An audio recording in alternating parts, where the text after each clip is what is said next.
Hello friends, स्वागत है आप सभी का यूपी की टॉप 20 न्यूज में। चलिए जानते हैं उत्तर प्रदेश और देश दुनिया की कुछ खास खबरें। खबर आपके काम के, आपके लाभ की है। सीएम योगी की 3 बड़ी घोषणाएं आपको जान लेनी चाहिए। कोरोना को लेकर भी एक बड़ा अपडेट है, तो चलिए जानते हैं आज का ये पूरा अपडेट।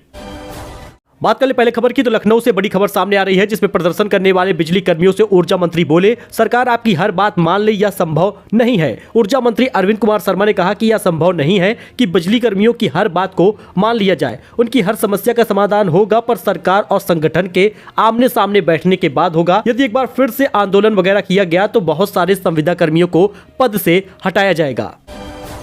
वहीं पर गरीब बेटियों को सरकार देगी 51,000 रुपए। अगर आपके घर में भी गरीब बेटी है तो आपको 51,000 रुपए मिलेगा। सरकार यानी राज्य सरकार देती है 51,000 रुपए की आर्थिक सहायता। कैसे आपको मिलेगा ये आप जान लीजिए। उत्तर प्रदेश की राज्य सरकार गरीब लड़कियों की शादी के लिए कई तरह की योजनाएं चलाती है। ऐसे ही एक मुख्यमंत्री शादी योजना है। इस योजना के अंतर्गत गरीब लड़के लड़कियों को शादी के लिए 51,000 रुपए आर्थिक सहायता दी जाती है। आपको बता दें दोस्तों, ये पहले आर्थिक सहायता 35,000 रुपए थी, जिसे बाद में बढ़ाकर 50,000 रुपए कर दिया गया। इस योजना का लाभ उठाने के लिए पहले दूल्हा दुल्हन का आवेदन करना पड़ता है।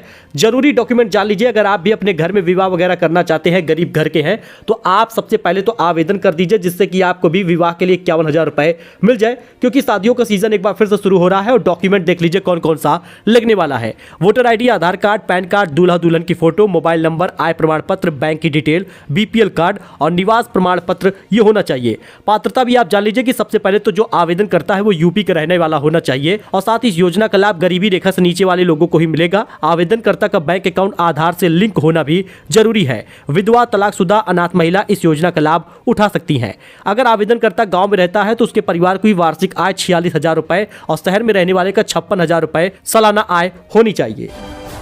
वहीं दोस्तों, पहली बार अलीगढ़ से सटे गंगा क्षेत्र सांकरा में डॉल्फिन मिले प्रदूषण कम होने के संकेत। दरअसल दोस्तों, अलीगढ़ वालों के लिए एक अच्छी खबर है। यह दोस्तों अलीगढ़ से सटे गंगा क्षेत्र सांकरा में डॉल्फिन पाई गई है। Wild life institute of India व राज्य वन विभाग की संयुक्त टीम ने सांकरा घाट से लेकर कासगंज जिले की कचला घाट तक डॉल्फिन आकलन सर्वेक्षण पूरा किया है। सर्वे में दोनों जनपदों से गुजरने वाली गंगा में इस मछली की होने की पुष्टि हुई है। यह इस बात का भी संकेत है कि गंगा प्रदूषण मुक्त हो रही है।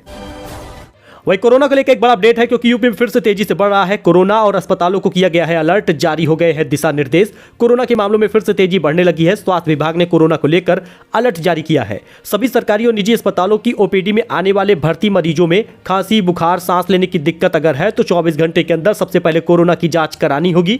रैपिड रिस्पांस व सर्विलांस टीमों को भी सक्रिय कर दिया गया है। यानी अगर आप किसी भी प्राइवेट या सरकारी हॉस्पिटल में जाते हैं भर्ती होने के लिए किसी अन्य बीमारी के कारण, तो सबसे पहले आपको एक बार फिर से कोविड की जांच करानी होगी। आपकी कोविड रिपोर्ट निगेटिव होगी तभी आपको भर्ती किया जाएगा। और इसके साथ ही जांच के लिए सभी कोविड प्रयोगशालाओं को सक्रिय करने की बात कही गई है। अस्पतालों में मास्क का प्रयोग करने की बात की गई है और कोविड नियमों का पालन सुनिश्चित करने की बात कही गई है।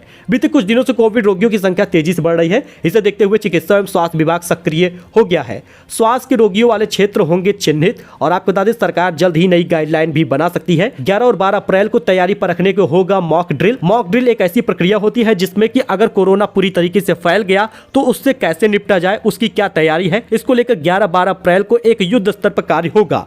कोरोना को लेकर तमाम अस्पतालों में तैयारियों को परखा जाएगा। इसके लिए 11 व 12 अप्रैल को मॉक ड्रिल कराया जाएगा। दोस्तों आप बता दें 9 अप्रैल आज हो गया है, लेकिन अभी तक राशन नहीं मिला अप्रैल महीने का। अगर आप उत्तर प्रदेश के किसी भी जिले में हैं तो आपको बता दें अभी राशन वितरण नहीं शुरू हुआ अप्रैल महीने का।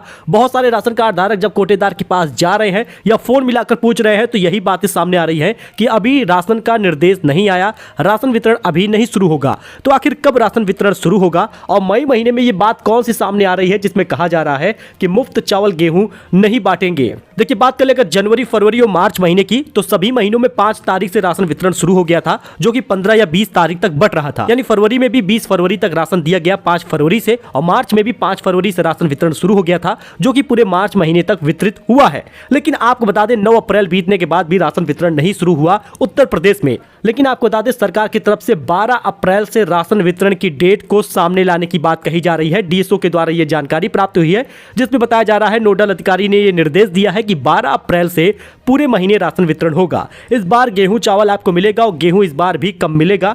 वहीं पर आपको बता दें एक बात यह भी सामने आ रही है कि आप यहां पे टाइटल देख सकते हैं जिसमें लिखा है कि फ्री राशन मिलने पर गहरा सकता है संकट, मई महीने से मुफ्त चावल गेहूं नहीं बांटेंगे डीलर। यानी डीलर राशन वितरण क्यों नहीं करेंगे, चावल गेहूं क्यों नहीं बांटेंगे, इनकी मांग क्या है आप इसे जान लीजिए। और उत्तर प्रदेश में भी ऐसे ही हालात बन रहे हैं, क्योंकि लगातार कोटेदार जो है वो मानदेय देने की बात कह रहे हैं, कमीशन नहीं मांग रहे। फ्री राशन लेने वाले लाभार्थियों को जोरदार झटका लगने वाला है, क्योंकि आपको बता दें अगले महीने मई से लाभार्थियों के सामने फ्री राशन का संकट खड़ा हो सकता है, क्योंकि फ्री राशन नहीं मिलने पर लाभार्थियों की मुश्किलें बढ़ जाएंगी। फ्री राशन वितरण को लेकर डीलरों ने एक बार फिर उत्तराखंड सरकार के खिलाफ मोर्चा खोल दिया है। जिस प्रकार से उत्तराखंड के कोटेदार मानदेय की बात कर रहे हैं, वैसे ही उत्तर प्रदेश के कोटेदार भी यही मांग कर रहे हैं, क्योंकि कमीशन से उनका गुजारा नहीं हो रहा। और आपको बता दें फ्री राशन जब से मिल रहा है तब से उनको कमीशन में देरी हो रही है। आई होप कि इसमें कोटेदार लोग भी वीडियो देख रहे होंगे और कमेंट करके जरूर बताएंगे अपनी हालात को। वहीं राशन डीलरों ने सख्त चेतावनी दी है कि अगर सरकार ने उनकी लंबित मांगों का निस्तारण जल्द नहीं किया तो आंदोलन करने पर सरकार ही जिम्मेदार होगी। राशन डीलरों ने रुके हुए लाभांश का भुगतान नहीं होने पर मई से राशन वितरण ठप करने की चेतावनी दी है। उनका कहना है कि लाभांश जारी नहीं होने के कारण वे आर्थिक संकट से जूझ रहे हैं।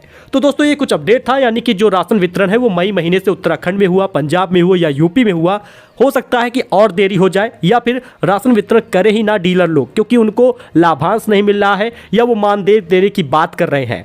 फिलहाल अप्रैल महीने में 12 अप्रैल से राशन वितरण शुरू हो जाएगा, जो पूरे अप्रैल महीने में मिलेगा और आपको अप्रैल महीने में गेहूं चावल ही दिया जाएगा, अन्य कोई चीजें नहीं दी जाएंगी। कुछ राज्यों में सुनाई पड़ रहा है कि चीनी दिया जाएगा। इसका कारण यह है कि वहां पर चीनी का वितरण जनवरी फरवरी मार्च महीने में नहीं वितरित हो पाया था, लाभार्थियों को नहीं मिल पाया था।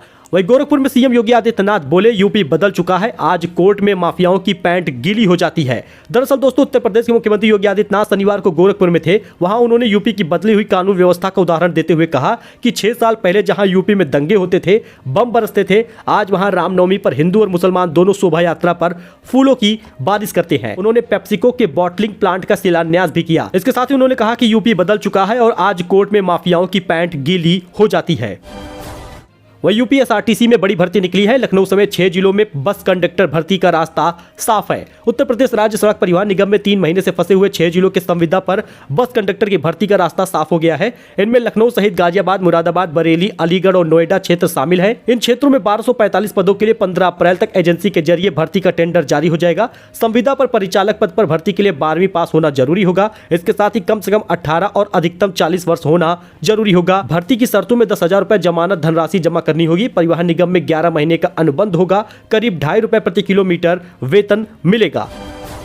वहीं देवरिया में बोले सीएम योगी आदित्यनाथ दोबारा शुरू करेंगे बैतालपुर चीनी मिल, बनाएंगे शुगर कॉम्प्लेक्स, देंगे रोजगार। मुख्यमंत्री योगी आदित्यनाथ ने जिला मुख्यालय स्थित राजकीय इंटर कॉलेज में आयोजित 480 करोड़ की 233 परियोजनाओं के लोकार्पण व शिलान्यास समारोह को संबोधित किया। इस बीच उन्होंने देवरिया में बोला कि दोबारा शुरू करेंगे बैतालपुर चीनी मिल और लोगों को देंगे रोजगार। वहीं हल्द्वानी से भी एक बड़ी अपडेट सामने आ रही है, जिसमें जेल में एक महिला समेत 44 कैदी मिले HIV पॉजिटिव। हल्द्वानी जेल में 44 कैदी HIV पॉजिटिव पाए गए हैं, यानी संक्रमित मिले हैं, जिनमें एक महिला कैदी भी HIV पॉजिटिव मिली है। इस जानकारी के बाद जेल प्रशासन में हड़कंप मच गया। इन सभी कैदियों को हल्द्वानी के सुशीला तिवारी अस्पताल में इलाज चलाया जा रहा है। वहीं गोरखपुर में 24 घंटे में मिले 10 कोरोना केस। लगातार केसेस बढ़ते जा रहे हैं, चाहे वो गोरखपुर हो, सीतापुर हो या वाराणसी या लखनऊ हो, सभी जगहों पे केस बढ़ता जा रहा है। सबसे ज्यादा केस गौतम बुद्ध नगर में है। जी हां दोस्तों, लगातार केसेस बढ़ते जा रहे हैं। इस सीजन में 24 घंटे में सर्वाधिक मामले गोरखपुर में मिले हैं। 24 घंटे के अंदर 10 कोरोना पॉजिटिव मरीज मिलने से हड़कंप मच गया है। वहीं पर मुजफ्फरनगर का इतिहास पढ़ ले गिरिराज सिंह बयान पर यूपी इमाम संगठन के अध्यक्ष का पलटवार हुआ है। दरअसल गिरिराज सिंह ने कहा था कि मुजफ्फरनगर का भी नाम बदल देना चाहिए। इस बीच एक बड़ा बयान सामने आया है इमाम संगठन का। मुफ्ती जुल्फिकार अली ने कहा कि केंद्रीय मंत्री गिरिराज सिंह ने कहा, जहां तक मुजफ्फरनगर के नाम बदलने की बात है, कम से कम मंत्री को बोलने से पहले मुजफ्फरनगर का इतिहास पढ़ लेना चाहिए। दरअसल मुजफ्फरनगर का नाम नवाब सैयद मुजफ्फर हुसैन नवाबे खान से ताल्लुक है। वह मुगलों से नहीं था बल्कि सादात से था। वह सैयद घराने से ताल्लुक रखते थे और वह जमींदार थे, ऐसा बयान सामने आया है। अच्छा, इसके साथ ही गोरखपुर में स्टेडियम शिलान्यास कार्यक्रम में बोले सीएम योगी, हर गांव को देंगे खेल का मैदान। उत्तर प्रदेश के गोरखपुर पहुंचे सीएम योगी आदित्यनाथ ने सहजनवा में बनने जा रहे स्पोर्ट कॉम्प्लेक्स परियोजनाओं का शिलान्यास किया। उन्होंने यहां सरकार की ओर से किए गए काम को भी गिनाया। साथ ही उन्होंने कहा कि हर गांव को देंगे खेल का मैदान। गोरखपुर में स्टेडियम के शिलान्यास के दौरान ये बातें उन्होंने कही है। अच्छा, इसके साथ ही दुग्ध उत्पादों की ब्रांडिंग के लिए 40 लाख सहायता देगी योगी सरकार। इस काम के लिए मिलेंगे 5 लाख रुपए। योगी सरकार ने दुग्ध उत्पादन की ब्रांडिंग के लिए हर साल 20 लाख रुपए 3 साल तक देने का फैसला किया है। निर्यात प्रोत्साहन के दौरान यह राशि 40 लाख रुपए होगी। योगी सरकार पिछली सरकारों से बीमारू सेक्टर में तब्दील हो चुके डेयरी सेक्टर में जान फूंकने के लिए कई योजनाएं चला रही है। उत्तर प्रदेश को दुग्ध उत्पादन में नंबर 1 राज्य बनाने के बाद अब योगी सरकार दुग्ध उत्पादों को वैश्विक फलक पर नई पहचान दिलाने और ब्रांडिंग के लिए प्रोत्साहित कर रही है। वहीं दोस्तों सीएनजी हुए 5 रुपए सस्ते और पीएनजी के दाम भी घट गए हैं। नई दरें उन्नाव, आगरा और अयोध्या में भी लागू हो गया है। पहले लखनऊ, आगरा, उन्नाव में सीएनजी की दर 98 रुपए 96 पैसे प्रति किलो थी, जो 5 रुपए कम होकर 93 रुपए 96 पैसे प्रति किलो हो गई है। सीएनजी 5 रुपए सस्ती कर दी गई है। नए रेट रविवार से ही लागू हो चुके हैं। सीएनजी 93 रुपए 96 पैसे का अब मिलेगा प्रति किलो। वहीं सीएनजी के नए रेट लखनऊ के अलावा उन्नाव, आगरा और अयोध्या में लागू हो गए हैं। तो राम मंदिर बन जाएगा तो गर्भगृह से कितनी दूरी पर आपको दर्शन मिलेगा, यानी गर्भगृह में तो घुसने को तो मिलेगा नहीं, इतना तो कंफर्म है, लेकिन गर्भगृह से कितनी दूरी होगी रामलला के दर्शन करने का, आइए इसमें आप जान लीजिए। दरअसल दोस्तों आपको बता दें, अयोध्या में करोड़ों राम भक्तों का सपना साकार हो गया है। उनके आराध्य का मंदिर अब आकार लेने लग गया है। फिलहाल दरअसल राम मंदिर के निर्माण में गर्भगृह तक पहुंचने के लिए आपको 32 सीढ़ी चढ़कर सिंह द्वार में प्रवेश करना होगा। इसके बाद आप रंग मंडप होते हुए नृत्य मंडप और गुड़ी, जिसे कुद मंडप भी कहेंगे, वहां पर पहुंचेंगे। यहीं से आप रामलला के दर्शन करेंगे, जिसकी दूरी लगभग 30 फीट होगी। इसके अलावा गर्भगृह के पहले 3 द्वार बनाया गया है। इतना ही नहीं, मर्यादा पुरुषोत्तम प्रभु श्री राम के बन रहे निर्माणाधीन मंदिर में कई और मंदिर भी बनाए जाएंगे। भगवान राम के जीवन से जुड़े माता शबरी, निषाद राज, जटायु, महर्षि वाल्मीकि, इन सभी लोगों के मंदिर बनाए जाएंगे। इसके अलावा मंदिर के चारों तरफ परकोटा बनाया जाएगा, जहां भगवान राम के जीवन पर आधारित चलचित्रों को उकेरा जाएगा। यानी लगभग आपको गर्भगृह से 30 फीट की दूरी होगी जब आप दर्शन करेंगे। इलेक्ट्रिसिटी को लेकर भी एक बड़ा अपडेट सामने आ गया है, क्योंकि यूपी में पारा चढ़ने के बाद अब बिजली का संकट बन गया है। भीषण गर्मी से होगी ज्यादा कटौती। आपको बता दें, उत्तर प्रदेश में अप्रैल के पहले सप्ताह के गुजरते ही पारा बढ़ने के बाद बिजली संकट भी गहराने लगा है। इस वर्ष उपलब्धता घटने से प्रदेशवासियों को बिजली कटौती से जूझना पड़ेगा। बिजली की सर्वाधिक मांग जून से अगस्त महीने तक रहेगी। बिजली गर्मी और उमस भरे मौसम से जब आपको बिजली की सबसे ज्यादा आवश्यकता महसूस होगी, तभी बत्ती गुल हो सकती है। वैसे तो अप्रैल में ही पारा चढ़ने के साथ ही बिजली की मांग बढ़ने लगेगी, लेकिन जून, जुलाई और अगस्त में बिजली की मांग सर्वाधिक रहने वाली है। वही बात करें अगली बड़ी खबर की, तो जब प्रोटोकॉल तोड़कर दिव्यांग कार्यकर्ता से मिले पीएम मोदी, चर्चा में उनकी यह तस्वीर है। दरअसल दोस्तों आपको बता दें, प्रधानमंत्री नरेंद्र मोदी राजनीति से इतर एक बेहद जमीनी इंसान है। वह अक्सर कुछ न कुछ ऐसा करते हैं जो आम जनता के दिलों में अपनी छाप छोड़ देता है। यही कारण है कि भाजपा का एक एक कार्यकर्ता अपने नेता के प्रति कुछ भी करने को तैयार होता है। फिलहाल दोस्तों आप यहाँ पे देख सकते हैं, जिसमें प्रधानमंत्री नरेंद्र मोदी शनिवार को चेन्नई में थे। इस दौरान उन्होंने कुछ ऐसा किया जो पीएम मोदी के चेन्नई के सारे प्रोटोकॉल तोड़कर एक दिव्यांग कार्यकर्ता के साथ सेल्फी ली। उन्होंने इस तस्वीर को खुद अपने ट्विटर हैंडल पर साझा भी किया है, जिसके बाद सोशल मीडिया पर पीएम मोदी की इस सेल्फी की खूब चर्चा हो रही है। वैसे आपका क्या मानना है, कमेंट करके जरूर बताएं। मिलते हैं नए अपडेट में नई जानकारी के साथ, तब तक के लिए धन्यवाद।